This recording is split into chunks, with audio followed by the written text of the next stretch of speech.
mulut politik PAS gantung jentera pentadbiran negeri. Laluan ke Genting, Kerajaan Persekutuan digesa ambil alih. 48 jam selepas mengumumkan keputusan untuk memutuskan semua hubungan dengan Semangat 46, pucuk pimpinan PAS lewat petang semalam membuat satu lagi kejutan. Menteri Besar Datuk Nik Aziz Nikmat dalam satu kenyataan menggantung semua jentera pentadbiran negeri termasuk tugas semua exco sama ada dari PAS atau Semangat 46. Arahan juga mencakupi pelantikan penghulu dan penggawa. Menurut Timbalan Menteri Besar 2 Datuk Rozali Issohak, arahan bertulis diedarkan kepada pegawai tadbir petang semalam. Ia ditandatangani oleh Menteri Besar Datuk Nik Aziz Nikmat. Selain exco, Datuk Nik Aziz juga menggantung tugas pegawai majlis daerah, penggawa dan penghulu. Datuk Rozali membayangkan satu tindakan lebih drastik akan menyusul selepas ini. Beliau bagaimanapun masih mempersoalkan kesahihan tindakan itu. Katanya sepanjang pengetahuan beliau, Menteri Besar tidak mempunyai kuasa menggantung tugas exco kecuali selepas mendapat perkenan Sultan. Dalam pada itu, Datuk Rozali mengulangi pendirian tidak akan meletak jawatan sebagaimana diminta oleh PAS. Kita tidak akan meletakkan jawatan. Oleh kerana pelantikan kita dibuat oleh Kebawah Duli Yang Mulia Tuanku Sultan dengan sahnya mengikut kuasa-kuasa yang ada kepada Tuanku di bawah perlembagaan negeri. Dan untuk berlaku adil, Datuk Rozali sebaliknya mencabar Menteri Besar membuat tindakan yang sama. Kita sanggup meletakkan jawatan dengan satu syarat bahawa kesemua kerajaan termasuk Menteri Besarnya meletak jawatan dan membubarkan Dewan Undangan Negeri. Dalam perkembangan berkaitan, PAS dan Semangat 46 saling mengemukakan memorandum kepada satu sama lain. Memorandum antara lain mengandungi desakan yang mahu exco dari kedua-dua parti meletakkan jawatan. PAS menyerahkan memorandum berkenaan di Pejabat Datuk Rozali pada pukul 11 pagi. Bagaimanapun, Ketua Pemuda PAS Gua Musang Zulkifli Mohamad hanya dapat menyerahkannya kepada seorang kaki tangan kerana Datuk Rozali tiada di pejabat. Kita menyambut saranan itu sebagai sebuah parti politik, maka kalau sekiranya 46 tidak meletak jawatan, maka dari segi maruah politik dia tak ada. Setengah jam kemudian, Ketua Pemuda Semangat 46 Rozali Yusof pula mengemukakan memorandum di Pejabat Menteri Besar.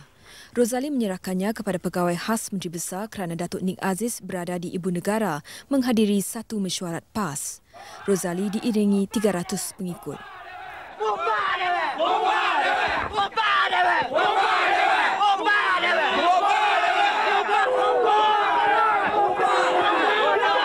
Kita mendesak supaya Menteri Besar meletak jawatan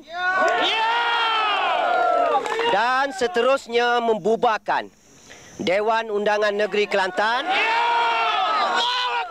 bagi memberi mandat semula kepada rakyat untuk menentukan pemerintah di negeri Kelantan. Pahang mahu laluan ke Pusat Peranginan Genting Highlands diambil alih Kerajaan Persekutuan. Timbalan Menteri Besarnya Datuk Hassan Arifin berkata, jalan persendirian itu perlu dikaji oleh kerajaan khususnya mengenai kedudukan Selekong. Datuk Hassan yang juga pengerusi Majlis Keselamatan Jalan Raya Pahang berkata, cadangan itu akan dikemukakan kepada Kerajaan Pusat. Beliau mendakwa kajian semula itu perlu kerana laluan yang dikendali pemaju pusat peranginan ini kerap berlaku kemalangan. Katanya jika laluan ini diambil alih, ciri-ciri keselamatan menurut piawai boleh dipastikan. Ia termasuk kualiti jalan, bahan dan mutu serta tahap keselamatan dan jumlah tanda peringatan yang dipasang. Mengenai nahas Isnin lalu, beliau berkata lebih banyak papan tanda perlu dipasang untuk mengingatkan pemandu supaya berhati-hati. Difahamkan bahawa jalan ini masih dianggap sebagai jalan private road. Ya. Jadi saya dalam kesempatan ini akan mengkaji dan mengungkapkan pandangan kepada Kerajaan Persekutuan sama ada soal kedudukan jalan ini dia harus ambil alih oleh Kerajaan Persekutuan dengan meletakkan spesifikasi yang tertentu tentang soal pembinaan jalan. Beliau berkata demikian ketika ditemu ramah melalui sidang video menerusi rancangan Malaysia Hari Ini MHI. Datuk Hassan juga mendakwa laluan ke Cameron Highlands dan Fraser's Hills tidak mencatat jumlah kemalangan setinggi Genting Highlands. Kedua-dua laluan ke pusat peranginan ini dikendali Kerajaan Persekutuan. Menurut Datuk Hassan, langkah segera perlu diambil kerana pusat pelancongan di Tanah Tinggi ini menarik minat ramai pelancong. Genting Highlands umpamanya menerima lebih 1.2 juta pelancong setahun. Pengurusan pusat peranginan itu ketika dihubungi petang tadi mendakwa pembinaan laluan dilakukan menurut spesifikasi Jabatan Kerja Raya. Malah laluan ini dipertingkatkan beberapa tahun yang lalu. Pegawai terbabit mendakwa pihaknya juga membuat pemeriksaan setiap hari untuk memastikan keselamatan pengunjung.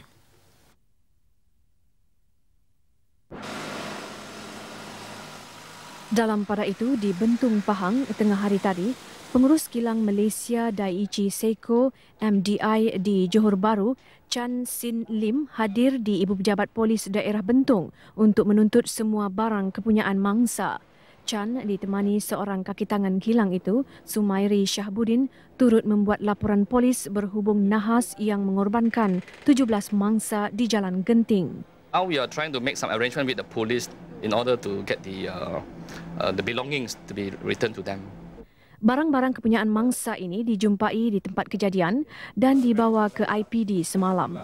Antara yang dijumpai ialah beg pakaian, telefon bimbit, dokumen perjalanan dan wang tunai. 2 hari lalu, bas yang membawa pekerja kilang MDI terhumban ke dalam gaung di Jalan Genting. Menurut Chan, 6 daripada yang mati adalah pekerja MDI, manakala 5 lagi cedera parah. Dan ketika ditemui pemberita selepas menghadiri mesyuarat Kabinet, Menteri Pengangkutan Datuk Seri Dr. Ling Leong Sik memberi jaminan cadangan dari semua pihak akan diambil kira untuk memastikan kejadian itu tidak berulang. Katanya setakat ini beliau masih menunggu laporan lengkap mengenai nahas itu. 17 terkorban manakala 15 yang cedera dalam nahas petang Isnin itu. Bas penumpang yang putus 2 selepas terjunam ke dalam gaung itu sedang dalam perjalanan pulang selepas bercuti. Sementara itu, Pengarah JPJ Johor Alwi Bavuti mengesahkan bas yang terbabit dalam kemalangan di Genting Highlands menjalani pemeriksaan kenderaan di Johor. Meskipun pemiliknya beribu pejabat di Kuala Lumpur, namun bas itu beroperasi di sekitar negeri Johor. Daftarkan dalam tahun 1991 di wilayah Persekutuan. Dan daripada rekod yang kita dapati bahawa pemeriksaan terakhir dibuat oleh syarikat berkenaan terhadap kenderaan berkaitan ialah pada 2 Februari 1996. Dan pemeriksaan telah lulus pemeriksaan pada 2 Februari dan pemeriksaan akan datang telah ditetapkan pada 26 bulan 7 1996. Di Hospital Kuala Lumpur, beberapa mangsa sudah dipindahkan untuk menerima rawatan lanjut. Tan Kwek Leng, 26 tahun, dipindahkan ke Singapura semalam. Dia akan diikuti oleh Cheong Chiai Lan, 31 tahun. Menurut Timbalan Pengarah HKL Dr. Ramli Rahmat, pemindahan itu adalah atas permintaan keluarga dan majikan. Seorang lagi mangsa, Salma Abbas, akan dipindahkan ke Hospital Sultanah Aminah, Johor Bahru esok.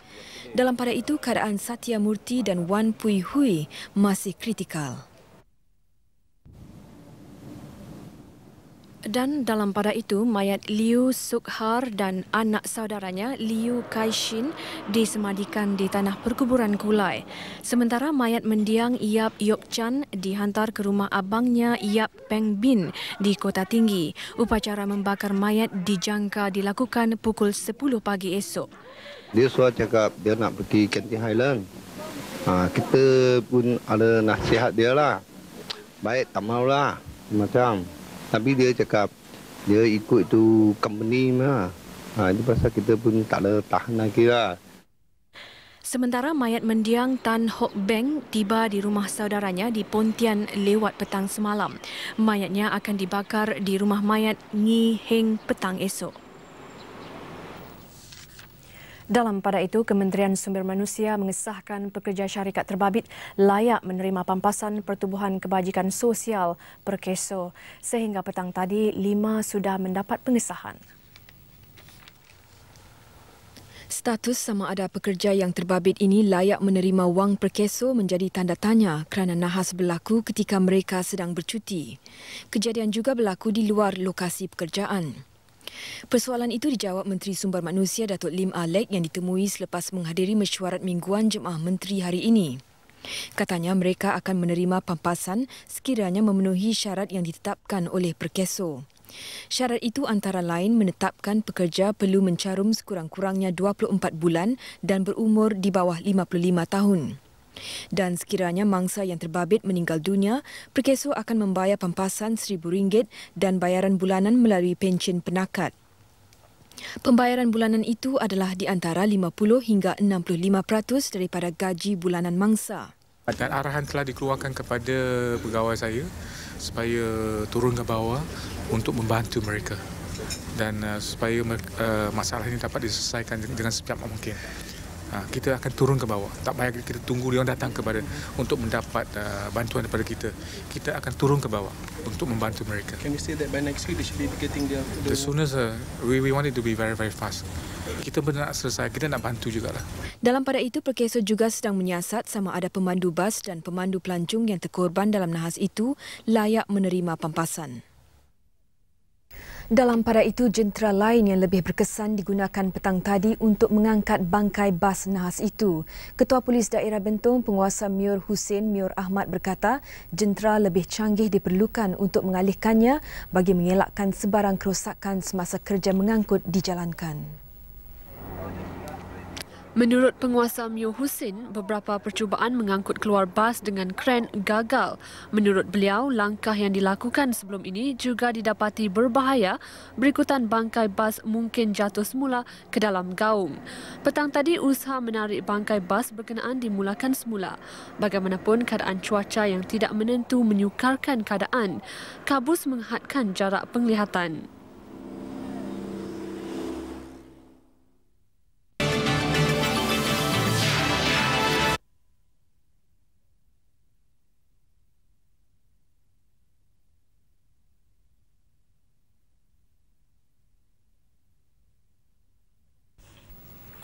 Perdana Menteri Datuk Seri Dr. Mahathir Mohamad hari ini mengakhiri lawatan rasminya di Republik Kyrgyzstan dengan melawat Tasik Isykyul di tenggara negara itu. Sepanjang lawatan 4 hari itu, Malaysia dan Kyrgyzstan menandatangani deklarasi bersama bagi mengeratkan hubungan dua hala. Malaysia juga diberi kepercayaan untuk membuat plan induk pembangunan Kyrgyzstan yang merangkumi struktur pentadbiran, politik, perundangan dan sistem ekonomi negara berkenaan. Semalam, Datuk Seri Dr. Mahathir dianugerahkan Profesor Kehormat Universiti Kebangsaan Kyrgyzstan. Anugerah diberikan atas jasa dan kelantangan Perdana Menteri membela nasib negara dunia ketiga. Upacara penganugerahan disaksikan oleh jemaah menteri yang mengikuti lawatan rasmi Perdana Menteri. Dalam ucapannya, Datuk Seri Dr. Mahathir berkata, Malaysia akan terus membantu Kyrgyzstan dalam usaha membangunkan negaranya. Perdana Menteri turut melawat pusat kardiologi yang terletak di Bishkek. Pusat ini adalah antara yang termoden di kalangan negara CIS. Di sebelah petangnya, Datuk Seri Dr. Mahathir diraikan dalam satu majlis persembahan kebudayaan dari kedua-dua negara. Persembahan ini mendapat liputan secara langsung oleh televisyen tempatan. Dalam pada itu, Malaysia Mining Corporation MMC dijangka melabur RM40 juta bagi membiayai kajian untuk meneroka emas di Republik berkenaan. Kajian meliputi kawasan yang mengandungi 20 hingga 50 metrik tan emas. Semalam, satu perjanjian dimeterai di antara MMC dengan Kara Balta Mining Combinate. MMC diwakili Ketua Eksekutif kumpulannya Tan Sri Ibrahim Menudin, manakala Kara Balta oleh Ketua Pengarahnya Yalgeb Gazakbayer. Upacara menandatangani perjanjian disaksikan Perdana Menteri Datuk Seri Dr. Mahathir dan Presiden A. Akair. Menerusi perjanjian ini, MMC akan membiayai sehingga 30% kos pengeluaran emas secara komersil di Taldi Bulak Left Bank, Kyrgyzstan. Kos keseluruhan projek berkenaan bernilai 120 hingga 200 juta ringgit.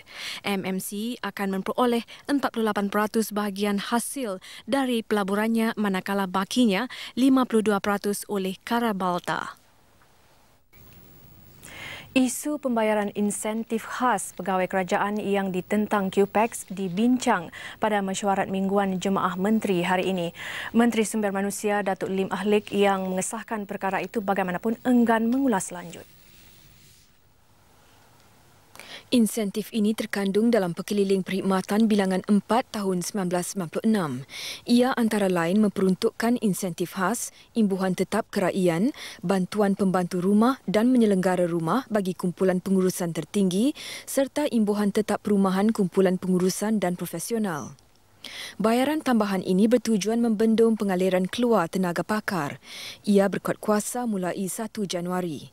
QPEX dilaporkan duka cita dengan insentif baru ini yang didakwa merenggangkan lagi jurang pendapatan pegawai atasan dan bawahan. Datuk Lim yang ditemui bagaimanapun enggan mengulas bentuk perbincangan Jemaah Menteri mengenai insentif itu. Katanya soalan mengenainya perlu dirujuk kepada Menteri Keuangan. Timbalan Perdana Menteri Datuk Seri Anwar Ibrahim yang juga Menteri Keuangan Ahad lalu mengarahkan Jabatan Perkhidmatan Awam memberi penjelasan wajar mengenai insentif baru itu. Dan lewat petang tadi, Ketua Pengarah JPA Datuk Dr. Mazlan Ahmad dalam satu kenyataan kepada Bernama menjelaskan langkah itu diambil untuk mendekatkan jurang gaji pegawai kerajaan dan sektor swasta dalam kategori kerja yang sama. Katanya sejak 1990, lebih 2,400 pegawai pakar seperti doktor, jurutera dan arkitek meninggalkan perkhidmatan awam. Datuk Dr. Mazlan berkata, pembayaran insentif itu membabitkan perbelanjaan tambahan 46.36 juta ringgit setahun. Harga-harga saham di BSKL ditutup kukuh selepas mengalami kejatuhan semalam. Indeks komposit naik 2.73 mata untuk ditutup kepada 1126.50. Indeks perusahaan juga naik 1.20 mata untuk ditutup pada 2093.15. Lebih 285 juta saham bernilai 2 bilion ringgit diniagakan. Kaunter untung mengatasi rugi dengan 413 berbanding 127, manakala 150 kaunter lagi ditutup tidak berubah.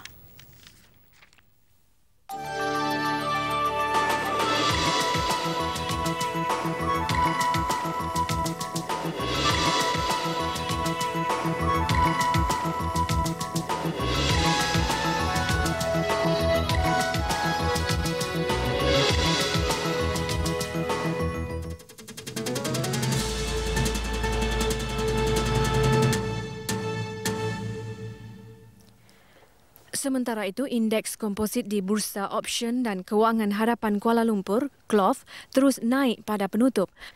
Kontrak Julai ditutup pada 1125.9, naik 4.9 mata. Sejumlah 277 kontrak diniagakan. Di pasaran tukaran asing, ringgit ditutup kukuh berbanding dolar Amerika. Disenaraikan nilai ringgit berbanding beberapa mata wang utama dunia.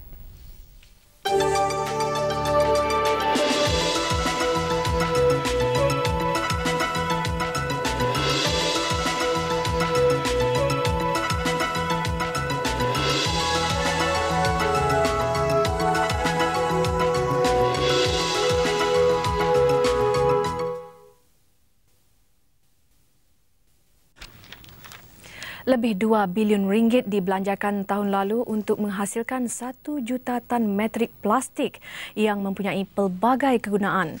Jumlah itu menunjukkan peningkatan mendadak kerana 6 tahun lalu jumlah pengeluaran hanya 86,000 tan metrik.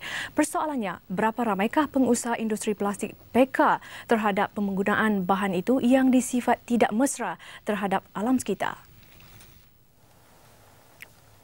Plastik adalah bahan yang tidak lupus melalui proses semula jadi. Tidak seperti bahan kayu yang mudah reput dengan tindakan mikroorganisma, plastik boleh menggugat keseimbangan alam sekitar.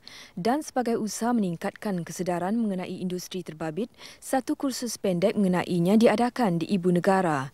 Ia dianjurkan Persekutuan Pekilang Malaysia, FMM.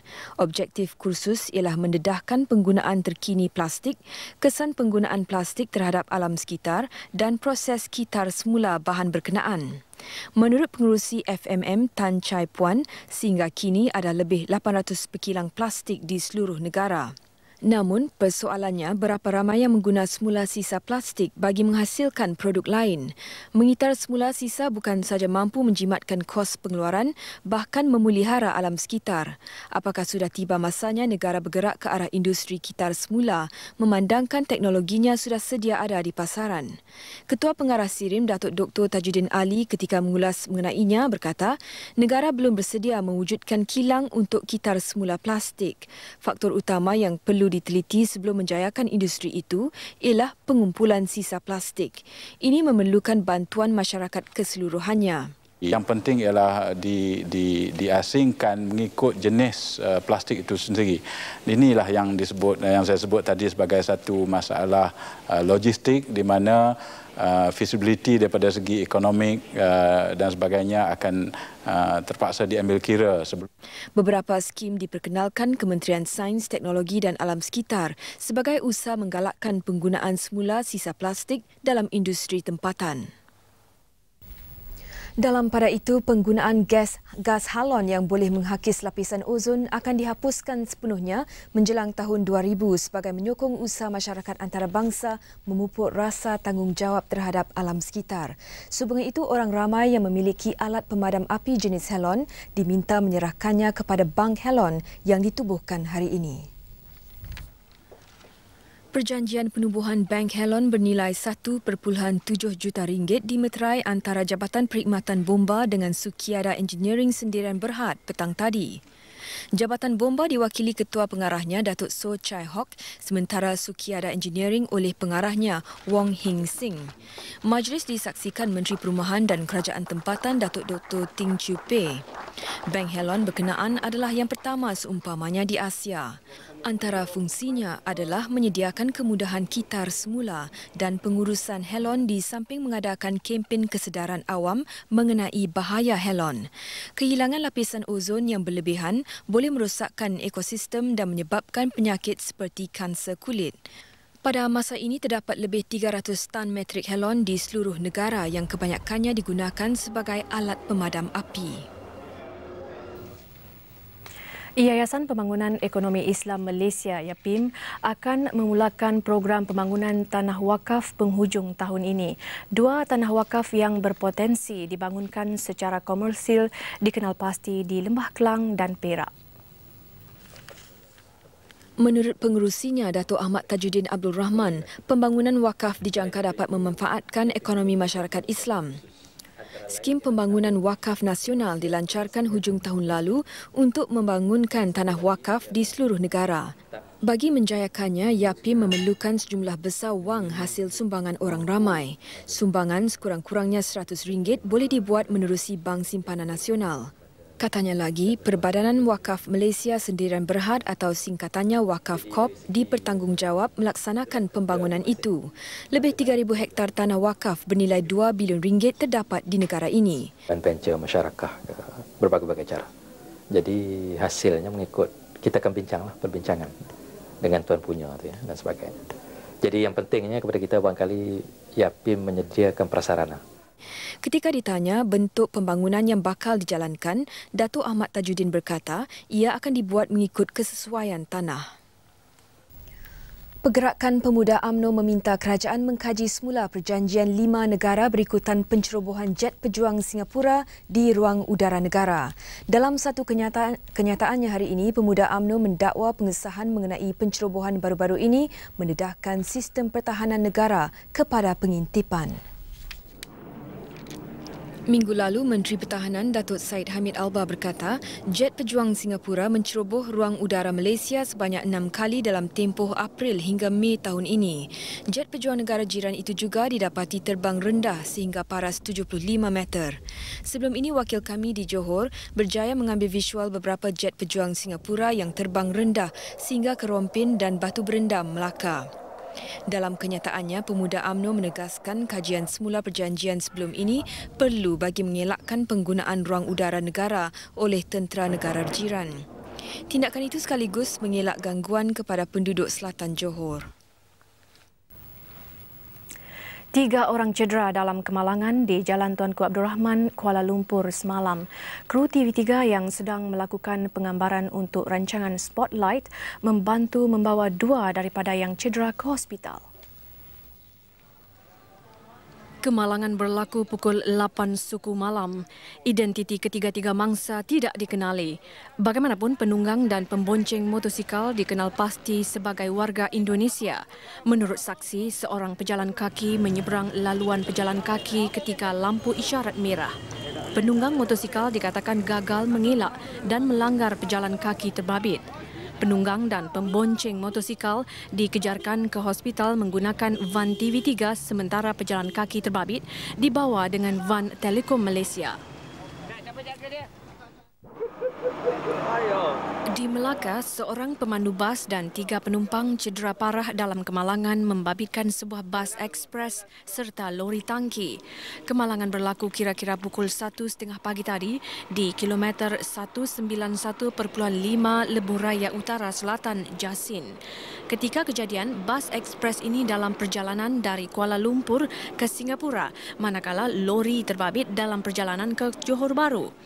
Jurucakap Projek Lebuh Raya Utara Selatan, PLUS, berkata kemalangan dipercayai akibat kecuaian pemandu yang tertidur ketika memandu. Anggota bomba terpaksa dipanggil untuk membantu mengeluarkan pemandu bas yang tersepit, manakala pemandu lori tidak cedera. Semua mangsa dibawa ke hospital tangkap. Di Ibu Negara, seorang pemuda, Edi Amran Idrus, 28, mendakwa dipukul seorang lelaki ketika berhenti di persimpangan Jalan Tunku Abdul Rahman menghala ke Jalan Tun Perak tengah hari semalam. Dia mendakwa lelaki itu telah mencederakan muka dan kepalanya menggunakan gari polis. Kejadian berlaku pukul 12.45 ketika dia hendak menghantar adiknya, Azman Idrus, bekerja di sebuah bank berdekatan. Dia mendakwa setelah memberhentikan keretanya, tiba-tiba sebuah kereta melanggar dari belakang. Sebaik sahaja dia turun untuk melihat kerosakan, tiba-tiba lelaki yang tidak dikenali itu menumbuk mukanya beberapa kali. Lelaki itu mendakwa dia bertugas sebagai anggota polis. Bagaimanapun, ketika kejadian, lelaki terbabit tidak berpakaian seragam polis. Berikutan itu, Edi membuat laporan di Balai Polis Dang Wangi. Siasatan sedang dijalankan. Di Terengganu, polis menahan 2 lagi lelaki yang dipercayai terbabit memukul seorang guru di Sekolah Ibrahim Fikri, Kuala Terengganu Sabtu lalu. Kedua-dua lelaki terbabit yang berumur antara 40 dan 45 tahun menyerah diri di Balai Polis Batu Rakit, Kuala Terengganu petang semalam. Menurut Ketua Perhubungan Awam Ibu Pejabat Polis Kontingen Terengganu, Penguasa Mokhtaruddin Idrus, mereka bekerja sebagai nelayan di Kampung Pulau Redang. Setakat ini 4 daripada 6 lelaki yang dipercayai terbabit dalam kes itu ditahan polis untuk siasatan. Isnin lalu, polis berjaya menahan bapa dan bapa saudara pelajar yang menjadi punca kes itu. Mereka ditahan reman sehingga Sabtu ini untuk siasatan. Rakyat Malaysia G. Charanjit hari ini dijatuhi hukuman penjara 4 tahun oleh Pengadilan Negeri Jakarta Pusat. Beliau didapati bersalah menyebabkan kematian dengan tidak sengaja seorang jurujual kosmetik di sebuah hotel di Jakarta tahun lalu. Charanjit, 27 tahun, bekas pengurus sumber manusia sebuah syarikat di Batu Pahat, Johor, menghadapi tuduhan utama menyebabkan kematian Wati, 26 tahun, pada 16 Oktober lalu. Dia didakwa mengikut Seksyen 338 Kitab Undang-Undang Hukum Pidana yang membawa hukuman penjara sehingga 15 tahun.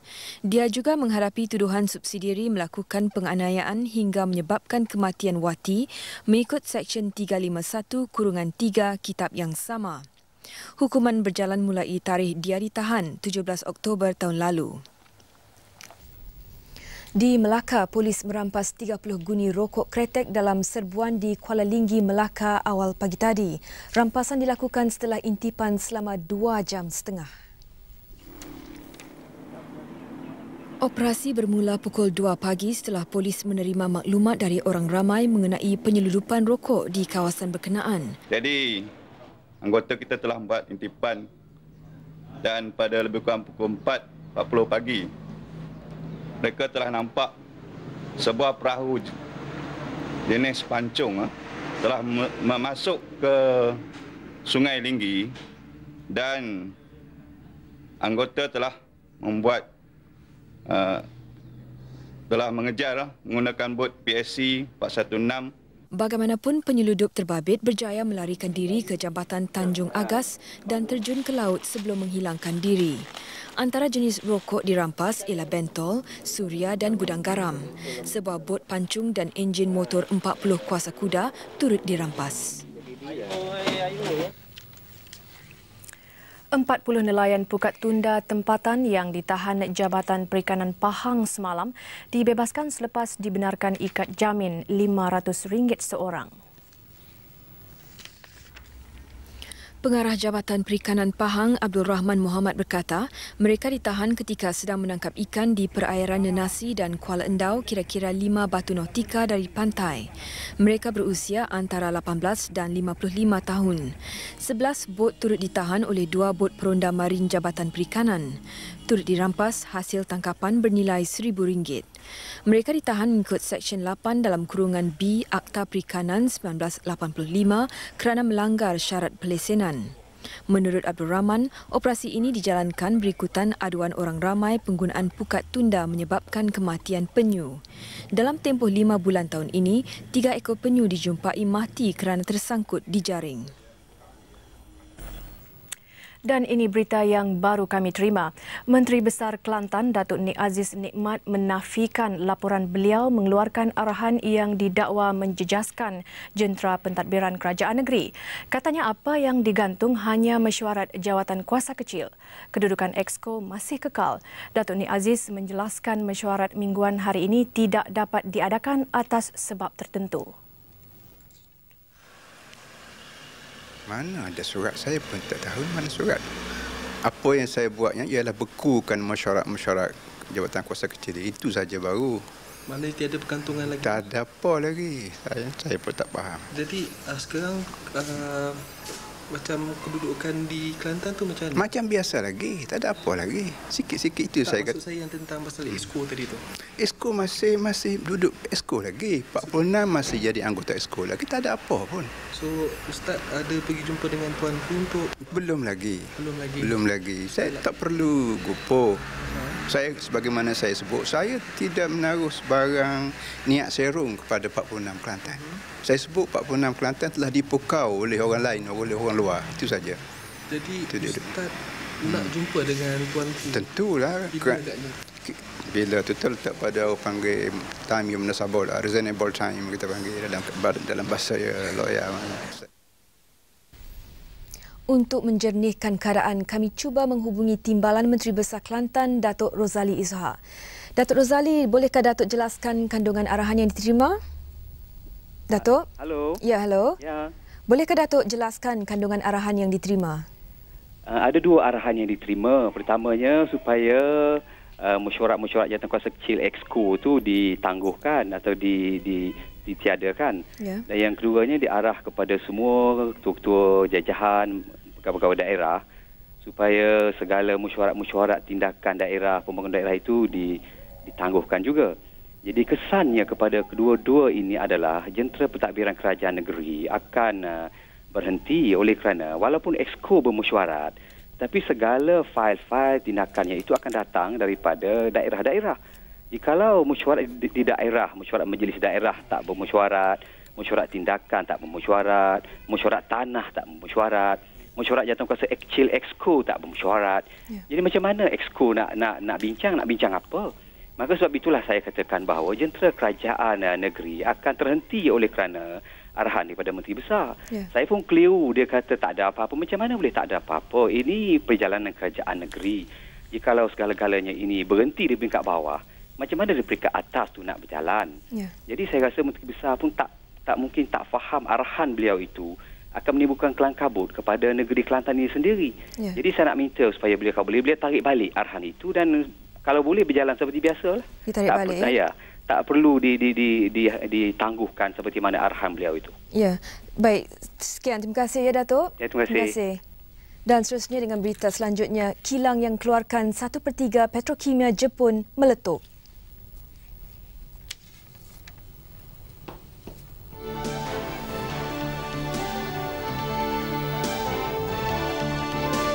Kebakaran hotel di China, 29 terbunuh.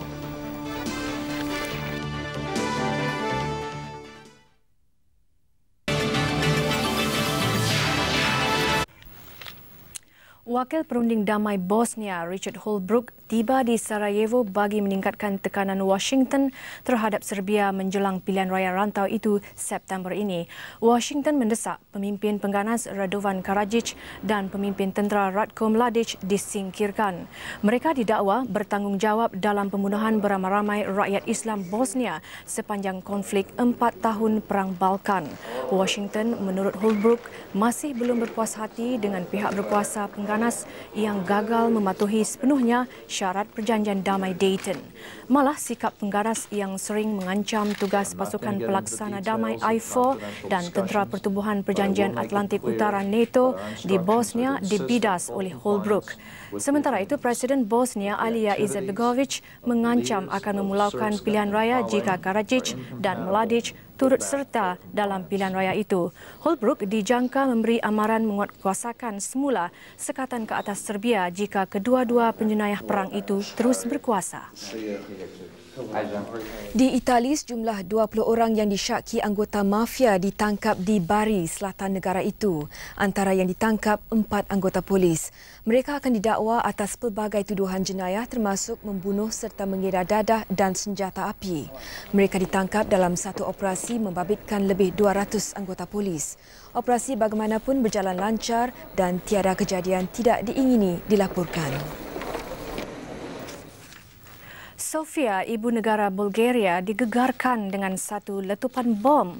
Kejadian berlaku di bangunan kebudayaan kebangsaan Bulgaria yang menempatkan pelbagai kedai termasuk pusat membeli tiket, pusat hiburan dan dewan bingo. Walaupun letupan berlaku ketika kawasan itu sesak dengan orang ramai, namun tiada kecederaan dilaporkan.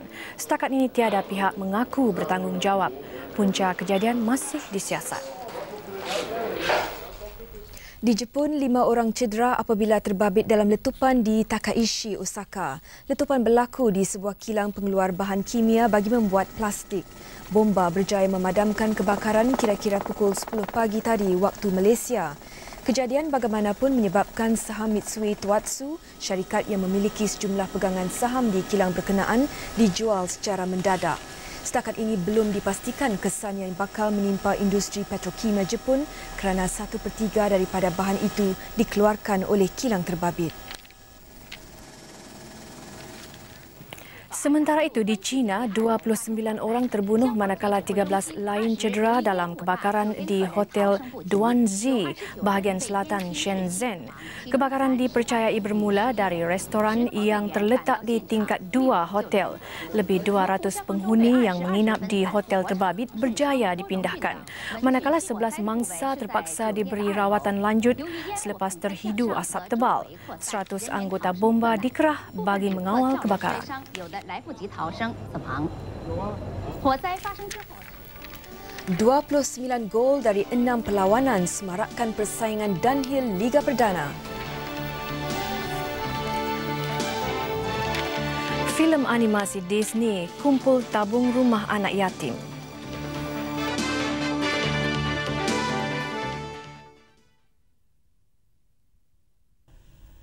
Downhill Liga Perdana. Perkembangan badminton tanah air, penampilan Roslyn Hashim sebagai pemain perseorangan negara mungkin tidak sehebat Rashid Siddiq. Kelibatnya turut dibayangi pemain profesional lain seperti Ong Yu Hock, Pan Chen dan Yong Hock Kin. Namun kedudukan Roslyn sebagai pemain nombor 1 Persatuan Badminton Malaysia BAM menceritakan kemampuannya yang tersendiri. Tidak keterlaluan jika dia dianggap bakal pemain nombor 1 Malaysia. Pun begitu, keluhan Roslyn yang kekurangan sparring partner seharusnya membuka mata BAM. Keupayaan Roslyn menyapu bersih 3 sirkuit kebangsaan setakat ini membuktikan dia sebagai juara dalam pembikinan. Tidak cukup dengan kejohanan kebangsaan, Roslyn turut merangkul gelaran juara Sukan Malaysia Sukma Mei lalu. Pada usia 21 tahun, Roslyn sebenarnya mempunyai potensi. Bagaimanapun, ketiadaan rakan pelatih atau sparring partner yang berkualiti mungkin membantutkan cita-citanya. Kalau boleh, saya nak sparring dengan Ong Wee Hock, Pancan, dengan Rashid semua kan. Sebab cara permainan diorang berbeza dengan yang saya training sekarang, dengan kawan-kawan saya kan.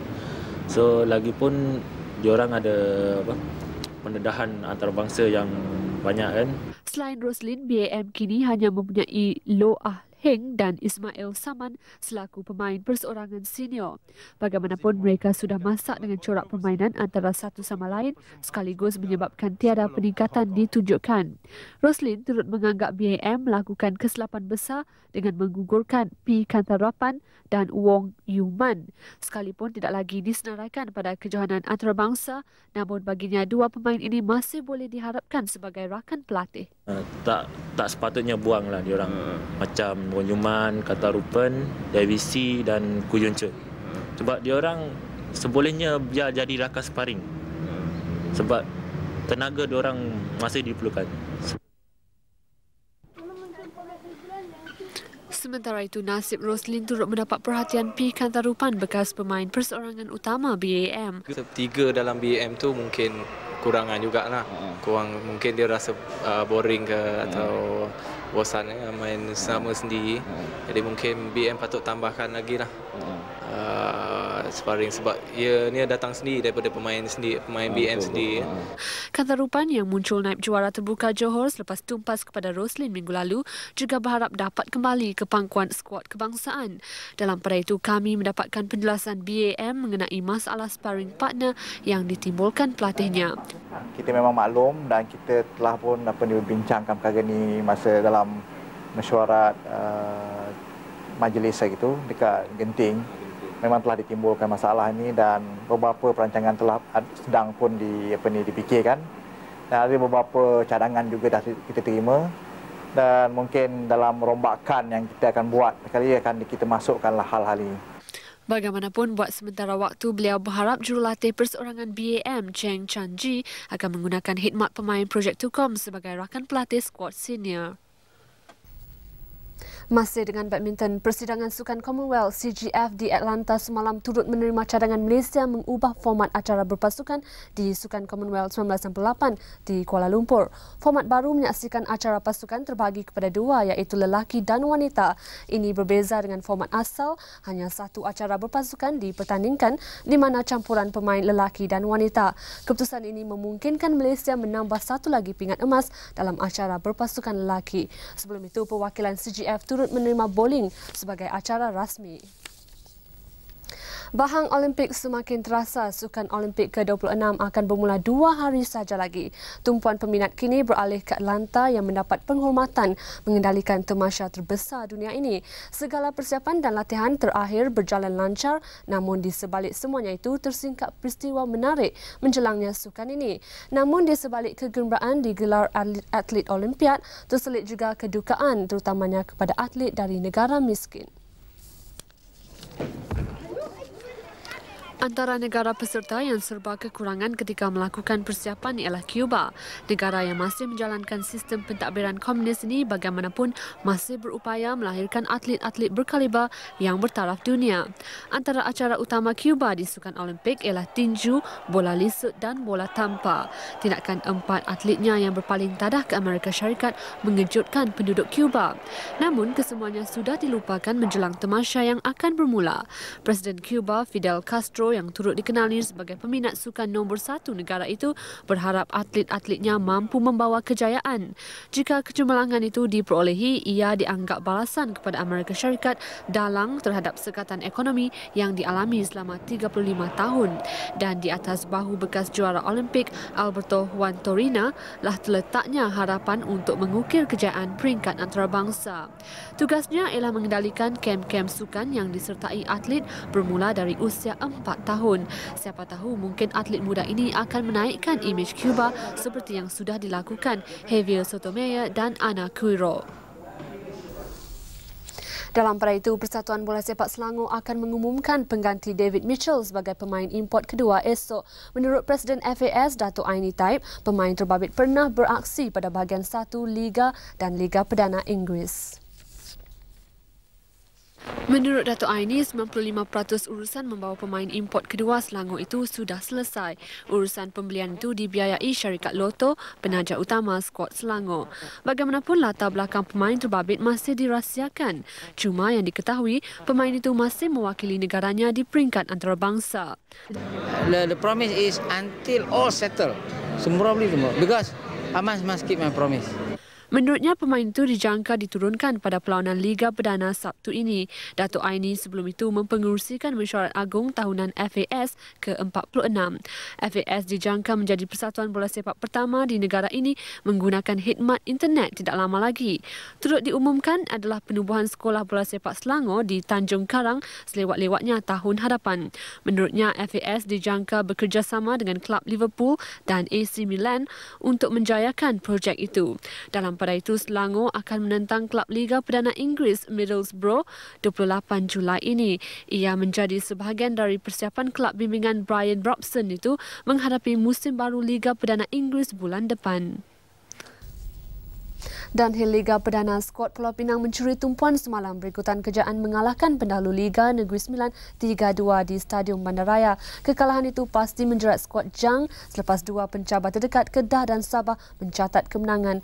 Dan malam ini kita ikuti 29 gol yang dijaringkan daripada 6 perlawanan semalam yang terbesar dikumpulkan musim ini.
Sekian dari Meja Sukan untuk malam ini. Kita kembali bersama Zalina dan Normala untuk buletin seterusnya.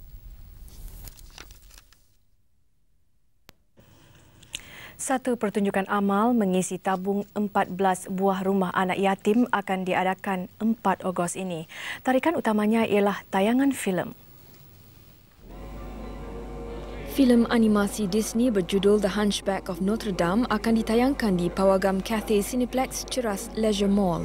Ia mengisahkan pengorbanan cinta oleh penghuni Notre Dame. Filem animasi ini sesuai untuk tontonan semua lapisan masyarakat. Pada majlis ini, kumpulan For You to See turut mempersembahkan lagu tema filem itu yang berjudul How Deep Is Your Love. Orang ramai boleh membuat sumbangan melalui pembelian tiket-tiket berharga minima RM250 dengan menghubungi talian 03 272 5577. Pertunjukan amal itu dianjur oleh McDonald's. Buletin utama berakhir di sini dan visual letupan di kilang kimia Osaka, Jepun menutup tirai buletin utama malam ini. Dengan itu, salam hormat. Selamat malam.